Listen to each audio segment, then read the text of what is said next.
साथियों, आज हम लोग मॉन्टेस्क्यू के शक्ति पृथक्करण के सिद्धांत के बारे में बात करेंगे।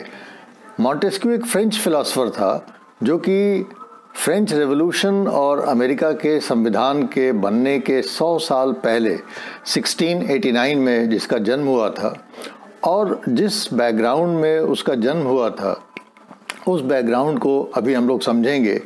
और उसने 2-3 बड़े महत्वपूर्ण रचनाएं की, जिसमें पर्शियन लेटर्स और स्पिरिट ऑफ द लॉज, जिसमें ख़ास तौर से उसने theory of separation of power का प्रतिपादन किया।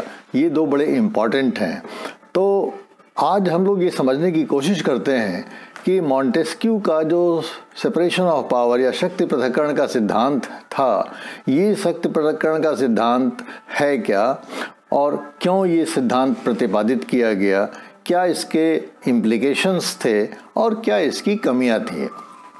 देखिए, इस शक्ति पृथक्करण का सिद्धांत जो मॉन्टेस्क्यू ने प्रतिपादित किया अपने स्पिरिट ऑफ लॉज में, उसमें वास्तव में वो कोई पहला व्यक्ति नहीं था या पहला विचारक नहीं था जिसने कि शक्ति पृथक्करण का सिद्धांत प्रतिपादित किया हो या शक्ति पृथक्करण प्रतिपादित किया हो। सबसे पहले अरस्तु के ट्राइपॉलिटिका में हमको उसका उल्लेख मिलता है कि जिसमें कि शक्तियों को, सरकार की शक्तियों को 3 अंगों में विभाजित करने की बात कही गई है। उसके बाद हमें बोदा और जॉन लॉक के रचनाओं में भी इसका उल्लेख मिलता है कि सरकार के अंगों के कार्य भिन्न भिन्न होने चाहिए। लेकिन मॉन्टेस्क्यू को इसलिए महत्व दिया जाता है क्योंकि मॉन्टेस्क्यू वो पहला विचारक था जिसने कि वास्तव में शक्ति पृथक्करण सिद्धांत को एक सिद्धांत, राजनीतिक सिद्धांत के रूप में और बहुत ही विस्तृत ढंग से, एक बहुत डिटेल ढंग से उसने उसको प्रतिपादित किया।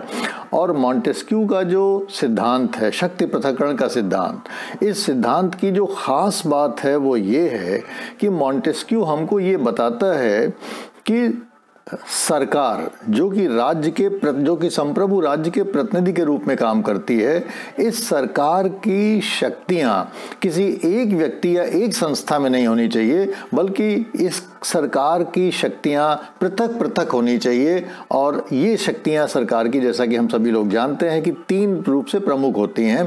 पहला व्यवस्थापन संबंधी, दूसरा कार्यपालन संबंधी और तीसरा न्यायपालन संबंधी। अर्थात कानूनों का बनाना, कानूनों को लागू करना और कानूनों के उल्लंघन पर दंड देना।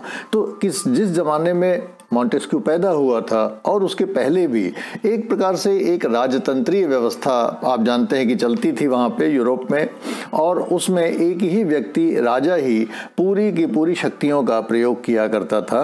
तो इसको मॉन्टेस्क्यू ने महसूस किया कि इससे वहाँ पे जो व्यवस्था थी वो व्यवस्था वास्तव में न्यायपूर्ण नहीं थी, वो व्यवस्था स्वतंत्रता के हित में नहीं थी, वो व्यवस्था करप्शन फ्री शासन के हित में नहीं थी, वो व्यवस्था गुड गवर्नेंस के हित में नहीं थी। इसलिए मॉन्टेस्क्यू ने कहा कि भाई, कोई भी जो राज्य है, उसकी जो सरकार है, उसकी सारी संप्रभु शक्तियों का प्रयोग करती है, वो किसी एक व्यक्ति या एक संस्था में नहीं होनी चाहिए, वो पृथक पृथक होनी चाहिए। अर्थात सरकार के 3 अंग हो, जो कि एक व्यवस्थापिका कहलाए, जो व्यवस्थापन का कार्य करे या कानून बनाने का कार्य करे।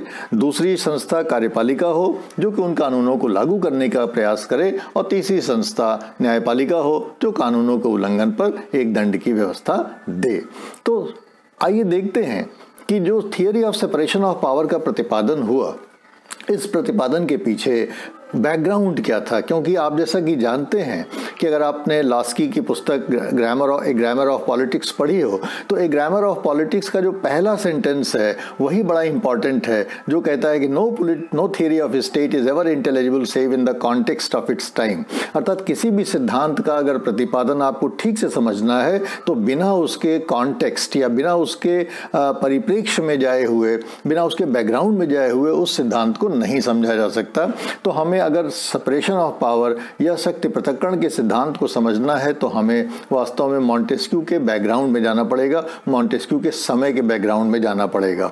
और मॉन्टेस्क्यू का समय ये था कि उस समय एक एब्सोल्यूट मोरार, अर्थात एक पूर्ण रूप से शक्तिशाली संप्रभु जो शासक होता था, राजा होता था, वही सारे के सारे सरकार का एक प्रकार से सिंबल होता था, वही सारी शक्तियों का प्रयोग करता था। उस समय फ्रांस में बॉर्बन डायनेस्टी का शासन था और उसके अंदर सारी शक्तियां समाहित थी और वो एक प्रकार से अधिनायक था, वो एक प्रकार से तानाशाह था और जिसको कि हम अथॉरिटेरियन, टोटलिटेरियन एंड डिक्टेटोरियल कहते हैं, वो सारी की सारी वो प्रतीकों का एक प्रकार से आदर्श प्रतीक था।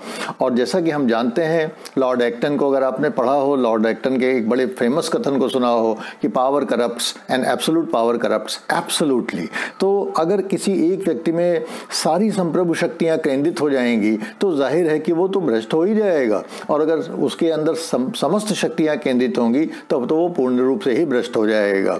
तो जब पूर्ण रूप से भ्रष्ट हो जाएगा तो शासन व्यवस्था खराब हो जाएगी, और दूसरा ये कि वो तो तानाशाह हो जाएगा, तो स्वतंत्रता नामक कोई चीज़ तो रहेगी नहीं थी।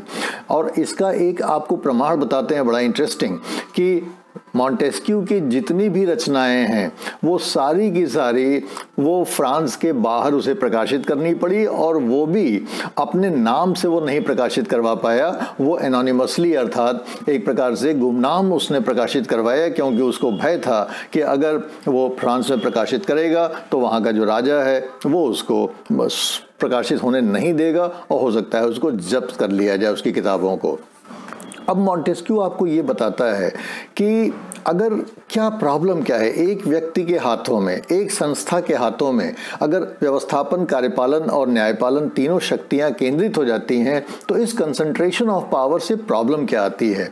उसका कहना था कि इस कंसंट्रेशन ऑफ पावर से न केवल करप्शन होता है, क्योंकि एब्सोल्यूट पावर करप्ट्स एब्सोल्यूटली, बल्कि स्वतंत्रता को भी आघात मिलता है। जैसे उसने एक बड़ा अच्छा इसका उदाहरण दिया है कि सरकार के 3 अंग होते हैं, इन 3 अंगों में से अगर कोई भी 2 अंग भी मिल जाए तो आपकी स्वतंत्रता कैसे नष्ट हो जाती है। जैसे उसने उदाहरण दिया कि अगर व्यवस्थापिका और कार्यपालिका ये दोनों आपस में साठगांठ कर लें, ये दोनों मिल जाए, तो न्यायपालिका कितनी भी स्वतंत्र हो वो आपकी स्वतंत्रता की रक्षा नहीं कर सकती। क्यों? क्योंकि व्यवस्थापिका मान लीजिए अच्छा कानून बनाए, बुरा कानून बनाए, जैसा भी कानून बनाए, कार्यपालिका उसको लागू करेगी, और अगर वो बुरा कानून है, आपकी स्वतंत्रता का अपहरण करती है, तो आप न्यायपालिका के पास जाएंगे। न्यायपालिका आपके पक्ष में भी अगर कोई आदेश देती है तो भी उसको लागू करने की जिम्मेदारी किसकी होगी? उसको लागू करने की जिम्मेदारी तो कार्यपालिका की ही होगी, और कार्यपालिका उसको नहीं लागू करेगा तो आपके पास क्या विकल्प है? आपके पास कोई विकल्प नहीं। फिर आप न्यायपालिका के पास जाएंगे, न्यायपालिका कहेगी कि मैंने तो आपके पहले ही आपके पक्ष में निर्णय दे दिया है, मैं क्या कर सकता हूँ। इसी प्रकार से अगर व्यवस्थापिका और न्यायपालिका मिल जाएं तो भी क्या होगा कि मान लीजिए व्यवस्थापिका कोई बुरा कानून बनाए और कार्यपालिका कहेगी उस कानून को हम लागू करते हैं, या न्यायपालिका कहेगी हम उस कानून को नहीं लागू, बुरा कानून है, व्यवस्थापिका कहे हम उस कानून को नहीं लागू करते हैं, तब भी आप न्यायपालिका के पास जाएंगे और न्यायपालिका से उसका कहेंगे कि साहब आप जो है वो इसमें हमें न्याय दीजिए, और न्यायपालिका की तो व्यवस्थापिका से साठगांठ है, इसलिए न्यायपालिका कहेगी कि नहीं नहीं साहब वो तो अच्छा कानून है, वो ठीक कानून है, उसी को आप लागू करिए। तो अगर बुरा कानून भी बनाएगी व्यवस्थापिका तो भी आप उस बुरे कानून को अगर कार्यपालिका को मजबूरी में लागू करना पड़ेगा तो भी न्यायपालिका की शरण में जब आप जाएंगे तो आप न्यायपालिका इसलिए उसको निरस्त नहीं करेगी क्योंकि उसकी व्यवस्थापिका से साठगांठ है। इसी प्रकार से अगर कार्यपालिका और न्यायपालिका में साठगांठ है तो भी आपको आपकी स्वतंत्रता पे हमेशा एक प्रश्न चिन्ह लगा रहेगा। तो इस प्रकार से सरकार के तीनों अंगों में से अगर कोई भी 2 अंग मिल जाते हैं तो आपकी स्वतंत्रता तो समझ लीजिए कि समाप्त हो गई। और कहीं तीनों के तीनों अंग आपस में मिल गए या एक ही व्यक्ति में तीनों व्यवस्थापन, कार्यपालन और न्यायपालन तीनों शक्तियों का समाहित हो गई, तब तो आपका जीना ही दूभर हो जाएगा, तब तो आपकी स्वतंत्रता का कोई अर्थ ही नहीं रह जाएगा। और इसलिए मॉन्टेस्क्यू ने कहा कि अगर हमें इस समस्या से निपटना है तो हमें शक्तियों के पृथक्करण पे जोर देना पड़ेगा, शक्तियों के पृथक्करण के सिद्धांत को समझना होगा। अगर हमें एक अच्छा शासन चाहिए, अगर हमें स्वतंत्र समाज चाहिए, अगर हमें स्वतंत्रता चाहिए, अगर हमें भ्रष्टाचार मुक्त समाज चाहिए, तो हमें वास्तव में एक प्रकार से व्यवस्थापिका, कार्यपालिका और न्यायपालिका इन तीनों को अलग अलग करना पड़ेगा। और जब तक हम ऐसा नहीं करते हैं तब तक हमारी स्वतंत्रता पे तब तक प्रश्न चिन्ह रहेगा, तब तक हमारे न्यायपूर्ण समाज पे प्रश्न चिन्ह रहेगा, और तब तक हमारे समाज में भ्रष्टाचार, व्याप्त भ्रष्टाचार को समाप्त नहीं किया जा सकता। अब इसमें जो चीज़ बहुत अहम समझने वाली है हम लोगों के लिए वो ये है कि सेपरेशन ऑफ पावर को जब हम एनालाइज करते हैं तो सेपरेशन ऑफ पावर को मॉन्टेस्क्यू ने, जो उसका आइडियल फॉर्म है, उसके 3 प्रकार के सेपरेशन की परिकल्पना की है। पहला इंस्टीट्यूशनल सेपरेशन अर्थात संस्थात्मक पृथक्करण, दूसरा फंक्शनल सेपरेशन अर्थात कार्यात्मक पृथक्करण, और तीसरा पर्सोनल सेपरेशन अर्थात कार्मिक पृथक्करण। इसका मतलब ये हुआ कि सरकार के पहली शर्त तो ये है स्वतंत्रता को सुनिश्चित करने के लिए कि इंस्टीट्यूशनल सेपरेशन हो, अर्थात व्यवस्थापिका, कार्यपालिका और न्यायपालिका ये तीनों संस्थाएं बिल्कुल अलग अलग हों। एक संस्था में 2 शक्तियों का समावेश नहीं होना चाहिए। तो ये हुआ इंस्टीट्यूशनल सेपरेशन। व्यवस्थापिका अर्थात संसद कानून बनाए, कार्यपालिका अर्थात मंत्रिमंडल या राष्ट्रपति या जो भी एग्जीक्यूटिव है वो उन कानूनों को लागू करे, और तीसरा पर जो न्यायपालिका है वो अगर महसूस करती है कि कानूनों के उल्लंघन कहीं हो रहा है या कानून ऐसे हैं जो कि संविधान के प्रतिकूल हैं तो उन कानूनों को निरस्त कर सके या उल्लंघन करने वाले को दंडित कर सके। तो ये तो हुआ इंस्टीट्यूशनल सेपरेशन। दूसरी चीज़ है फंक्शनल सेपरेशन। फंक्शनल सेपरेशन का मतलब ये हुआ कि कानून बनाने का जो काम है वो कानून बनाने का काम केवल कानून बनाने की संस्था करे, कानूनों को लागू करने का काम जो है वो कार्यपालिका या नीतियों के निर्माण का काम कार्यपालिका करे, और न्याय देने का काम केवल न्यायपालिका करे। कार्यपालिका न्याय देने का काम न करे, कानून बनाने का काम न करे। व्यवस्थापिका कानूनों को लागू करने का काम न करे, न्याय देने का काम न करे, और न्यायपालिका भी कानूनों के बनाने का काम न करे। अर्थात ये तीनों संस्थाएं अपने अपने आवंटित क्षेत्रों का ही काम करें, दूसरी संस्था का काम न करें। तो फंक्शनल सेपरेशन होना चाहिए। व्यवस्थापिका कानून बनाए, कार्यपालिका लागू करे, न्यायपालिका उसके उल्लंघन पर दंड देने की व्यवस्था करे। और तीसरा सेपरेशन की बात किया है पर्सोनल सेपरेशन या कार्मिक पृथक्करण, अर्थात एक संस्था में जो लोग हों वो दूसरी संस्था में न हों। अर्थात जो लोग व्यवस्थापिका में हैं वो केवल व्यवस्थापिका में ही रहें, वो कार्यपालिका के सदस्य नहीं हो सकते। जो कार्यपालिका के सदस्य हैं वो केवल कार्यपालिका में रहें, वो व्यवस्थापिका के सदस्य नहीं हो सकते। और जो न्यायपालिका में हैं वो केवल न्यायपालिका के सदस्य रहें, वो व्यवस्थापिका या कार्यपालिका में नहीं हो सकते। और इस प्रकार से एक फंक्शनल सेपरेशन, इंस्टीट्यूशनल सेपरेशन और पर्सोनल सेपरेशन, जब ये तीनों प्रकार के सेपरेशन होते हैं तब एक ideal form of separation of power की स्थापना होती है। ये विशेष रूप से हम लोगों को ध्यान रखना चाहिए। अब मैं आपको एक इसमें समस्या बताता हूँ जिस समस्या से हम सब लोगों को समझना चाहिए कि सरकार की जब अवधारणा हम करते हैं तो वास्तव में हमारे दिमाग में एक होलिस्टिक कोई मॉडल आता है कि सरकार एक यूनिट है, व्यवस्थापिका, कार्यपालिका और न्यायपालिका। ये कभी मत समझिएगा कि केवल कार्यपालिका ही सरकार है। बहुत सारे छात्रों के मन में ये भ्रम होता है कि केवल कार्यपालिका सरकार है। नहीं, व्यवस्थापिका, कार्यपालिका, न्यायपालिका। बचपन से हम लोग पढ़ते आए हैं सरकार के 3 अंग होते हैं, व्यवस्थापिका, कार्यपालिका, न्यायपालिका। न्यायपालिका भी सरकार का उतना ही अंग है, अभिन्न अंग है जितना कि व्यवस्थापिका और कार्यपालिका। अब ये तीनों अगर अलग अलग काम करेंगे तो एक समस्या ये पैदा होती है जिसका उल्लेख हम लोग एक उदाहरण से कर सकते हैं कि आपने टेम्पो में कभी बैठे हैं, 3 व्हीलर में बैठे हैं। 3 व्हीलर में भी 3 पहिए होते हैं, आप जानते हैं। टेम्पो में भी 3 पहिए होते हैं, आगे होता है, 2 पीछे होते हैं। ठीक उसी प्रकार से जैसे सरकार के 3 अंग होते हैं, टेम्पो में भी 3 पहिए होते हैं। अगर ये तीनों पहिए स्वतंत्र हैं, इंडिपेंडेंट हैं और काम भी इनके बिल्कुल स्वतंत्र हों और ये कहें कि साहब हम तो अपने ढंग से काम करेंगे, तो अगर आप टेम्पो में बैठे हैं, अगर आप 3 व्हीलर में बैठे हैं और कहीं आपको जाना है तो आवश्यकता क्या होती है कि ये तीनों के तीनों पहिए एक साथ एक दिशा में एक गति से और एक गंतव्य की ओर चलें। अर्थात अगर एक पहिया कहे कि नहीं तो मैं पूरब जाऊंगा, दूसरा कहे कि मैं पश्चिम जाऊंगा, तीसरा कहे कि मैं उत्तर जाऊंगा, या एक पहिया कहे कि भाई अभी तुम चलो, दूसरा कहे कि अच्छा मैं अभी आता हूँ, तीसरा कहे कि हम थोड़ी देर में और बाद में आएंगे, एक पहिया कहे कि मैं तो 20 की स्पीड से चलूंगा, दूसरा कहे मैं 40 की स्पीड से चलूंगा, तीसरा कहे मैं 50 की स्पीड से चलूंगा। तो क्या होगा? टेम्पो पलट जाएगा, आप गिर जाएंगे, नुकसान आपका होगा। टेम्पो का जो होगा वो तो होगा ही, उसमें बैठे लोगों को चोट लगेगी। इसी प्रकार से किसी भी सरकार में ये जो तीन पहिए हैं, व्यवस्थापिका, कार्यपालिका और न्यायपालिका, अगर इसमें सिंक्रोनाइजेशन नहीं है, अर्थात ये एक साथ एक दिशा में एक समय पर एक गंतव्य की ओर नहीं चलते हैं, तो सरकार का भी नुकसान होगा और जनता का भी नुकसान होगा।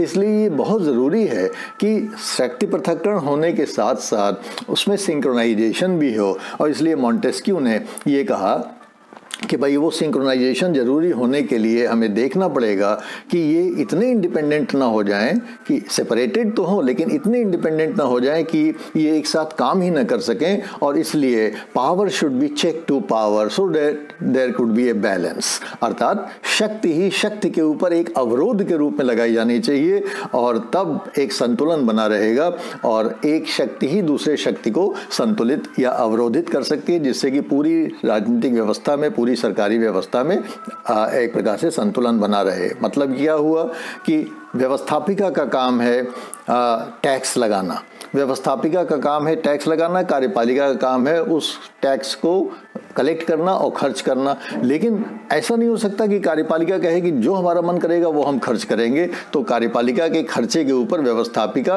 वास्तव में टैक्सेशन से कंट्रोल करती है कि नहीं, आपको इतना ही पैसा दिया जाएगा और इस पैसे को आप अमुक मद में ही खर्च करेंगे। और इस प्रकार से एक अवरोध लगाया जाता है। कार्यपालिका मनमाने ढंग से कोषागार से पैसे खर्च नहीं कर सकती। इसी प्रकार से व्यवस्थापिका का काम है कानून बनाना, लेकिन व्यवस्थापिका मनमाने कानून नहीं बना सकती। अगर व्यवस्थापिका मनमाने कानून बनाती है तो कार्यपालिका को उस पर वीटो करने का अधिकार है, अर्थात वो उसको आज्ञा फाइनल शेप में नहीं आते हुए नहीं देखना चाहेगा, क्योंकि वो उसे समझता है कि वो संविधान के विरुद्ध है, वो उसको वीटो कर देगा। तो एक अवरोध लग जाएगा कि हम गैर कानूनी, गैर संवैधानिक कानून नहीं बना सकते। और न्यायपालिका भी इसको ध्यान रखना चाहिए कि न्यायपालिका को भी कभी कानून निर्माता की भूमिका नहीं अदा करनी चाहिए। न्यायपालिका को भी स्वयं कानूनों से और स्वयं अपने बनाए नियमों से और स्वयं संसदीय नियमों से और स्वयं संविधान से एक प्रकार से मर्यादित होना चाहिए, जिससे कि लोगों को मैजिस्ट्रेसी का तो डर हो लेकिन मैजिस्ट्रेट का डर नहीं हो। ये भारतीय न्यायपालिका को समझने की चीज़ है कि आज की तारीख में हम क्या मैजिस्ट्रेसी से डर रहे हैं या मैजिस्ट्रेट से डर रहे हैं। ये अपने आप में बहुत इंपॉर्टेंट चीज़ है जो कि मॉन्टेस्क्यू की हमें याद दिलाता है। आप जानते हैं कि ये जो संस्था है, अर्थात सेपरेशन ऑफ पावर और चेक्स और बैलेंसेस, वास्तव में इस आदर्श रूप में अमेरिका के संविधान में 41 साल के बाद जब शक्ति पृथक्करण का सिद्धांत प्रतिपादित हुआ 1748 में, उसके 41 साल के बाद अमेरिका का जब संविधान बना 1789 में, तो उस अमेरिकी संविधान में बाकायदा इसको स्वीकार किया गया है। और इंस्टीट्यूशनल सेपरेशन तो है ही है, फंक्शनल सेपरेशन भी है और पर्सनल सेपरेशन भी है। अर्थात राष्ट्रपति केवल राष्ट्रपति हो सकता है, वो कांग्रेस के किसी भी सदन का सदस्य नहीं हो सकता।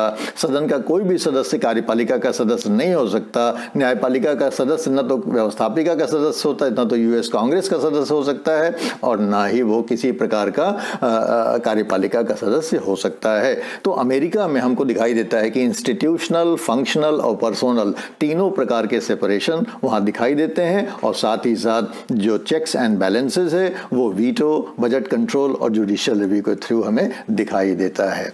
अब अंत में एक दो चीज़ें हैं बस करके इसको समाप्त करते हैं। और वो चीज़ें ये है कि जब सेपरेशन ऑफ पावर की बात की जाती है, शक्ति पृथक्करण की बात की जाती है, तो अक्सर ये जहन में ये सवाल आना बड़ा स्वाभाविक है कि भाई इससे गवर्नेंस में थोड़ी दिक्कत तो आती है। हर व्यवस्था के लिए ये नहीं हो सकता, खासतौर से संसदात्मक व्यवस्थाओं में तो आप जानते हैं कि ये संभव ही नहीं है, क्योंकि संसदात्मक व्यवस्थाओं में तो व्यवस्थापिका और कार्यपालिका आपस में मिल के काम करते हैं। वहाँ शक्तियों का केंद्रण होता है। जैसे अपने देश में अगर हम देख लें तो प्रधानमंत्री और मंत्रिमंडल के सारे सदस्य संसद के भी सदस्य होते हैं। तो न तो यहाँ पे इंस्टीट्यूशनल सेपरेशन हुआ, न यहाँ फंक्शनल सेपरेशन हुआ और न पर्सनल सेपरेशन हुआ। तो संसदात्मक व्यवस्थाओं में तो शक्ति पृथक्करण का लागू होना बिल्कुल संभव ही नहीं है।